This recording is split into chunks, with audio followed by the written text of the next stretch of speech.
Selamat siang teman-teman. Perkenalkan, nama saya Maria Magdalena Gurehurin. Saya mahasiswa semester 6, jurusan Sosiologi, Fakultas Ilmu Sosial dan Ilmu Politik, Universitas Nusa Cendana, Kupang. Nah, teman-teman, mata kuliah yang akan saya ambil kali ini adalah Pendidikan Anti Korupsi. Dan tema yang akan saya jelaskan pada video kali ini adalah definisi korupsi menurut perspektif sosial, ekonomi, politik, budaya, serta sejarah fenomena politik di Indonesia.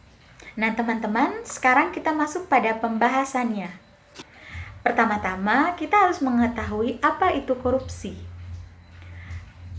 Pertama, pengertian korupsi secara teoritis. Kata korupsi berasal dari bahasa Latin, yaitu corruptio compere, yang artinya busuk, rusak, menggoyahkan, memutarbalikkan, serta mengoyok. Ada pula pengertian korupsi menurut Dr. Kartini Kartono, yaitu korupsi adalah tingkah laku individu yang menggunakan kewenangan dan jabatan guna mengeduk keuntungan dan merugikan kepentingan umum. Nah, dari penjelasan di atas, ada pula pengertian korupsi secara sempit.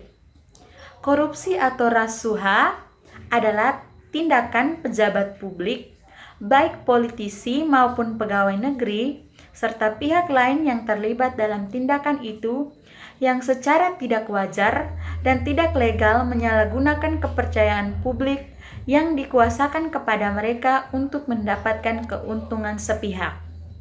Dalam arti luas, korupsi adalah penyalahgunaan jabatan resmi untuk keuntungan pribadi. Nah, teman-teman, kita masuk pada sub berikutnya, yaitu definisi korupsi menurut perspektif sosial.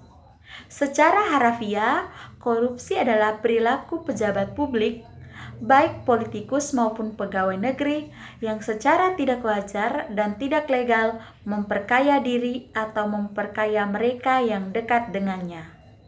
Ada pula dampak korupsi terhadap aspek sosial dan kemiskinan masyarakat, yaitu pertama, tingginya tingkat pengangguran, serta terhambatnya dalam mengentas kemiskinan.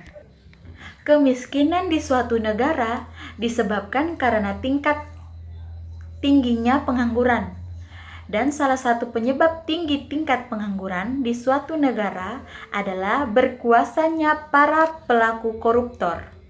Nah, teman-teman, penjelasan berikutnya mengenai definisi korupsi menurut perspektif ekonomi.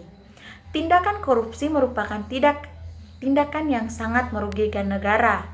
Korupsi mengakibatkan melambatnya pertumbuhan ekonomi di suatu negara, serta menurunnya investasi, serta meningkatkan kemiskinan. Dampak korupsi di bidang ekonomi, yaitu negara akan mengalami kerugian besar yang dikarenakan koruptor. Dengan kata lain, negara tersebut akan mengalami krisis ekonomi jika koruptor tetap merajalela.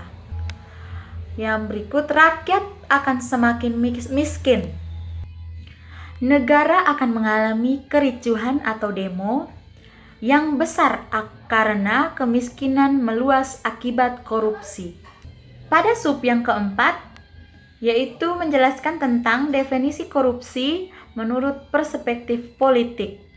Dalam perspektif politik, korupsi merupakan tindakan yang menyimpang dari tugas-tugas peran publik yang formal untuk memperoleh uang atau kekayaan pribadi pada perorangan, keluarga, serta kelompok pribadi. Ada pula dampak korupsi di bidang politik, yaitu pertama, biaya politik yang tinggi, munculnya pemimpin yang korup,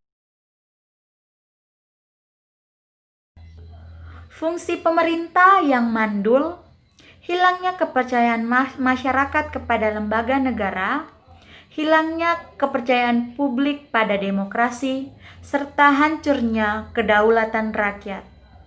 Nah, pada sub yang kelima, yaitu definisi korupsi menurut perspektif budaya.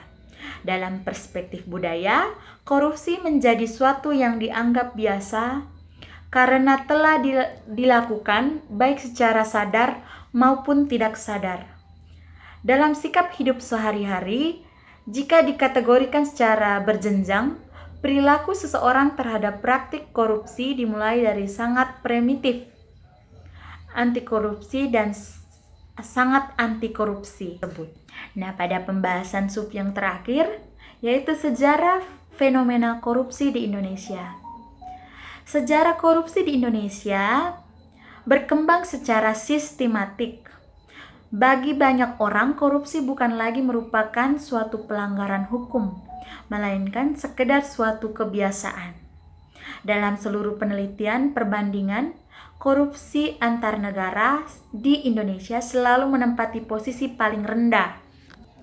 Perkembangan korupsi di Indonesia juga mendorong pemberantasan korupsi di Indonesia. Namun, hingga kini pemberantasan korupsi di Indonesia belum menunjukkan titik terang.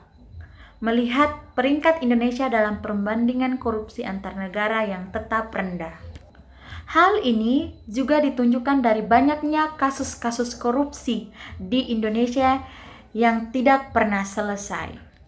Nah, sejarah korupsi itu sendiri di Indonesia terjadi sejak masa kekuasaan VOC. Hingga saat ini, perilaku korupsi dari masa lalu hingga masa kini menunjukkan adanya konsep kesinambungan. Kesinambungan terjadi apabila masyarakat tetap mengadopsi lembaga-lembaga dan kebiasaan-kebiasaan lama. Kesinambungan dapat dilihat dari budaya korupsi, kolusi, serta nepotisme KKN di Indonesia. Nah, teman-teman, sekian penjelasan dari saya. Semoga bermanfaat untuk kita semua. Say no to corruption. Selamat siang, terima kasih.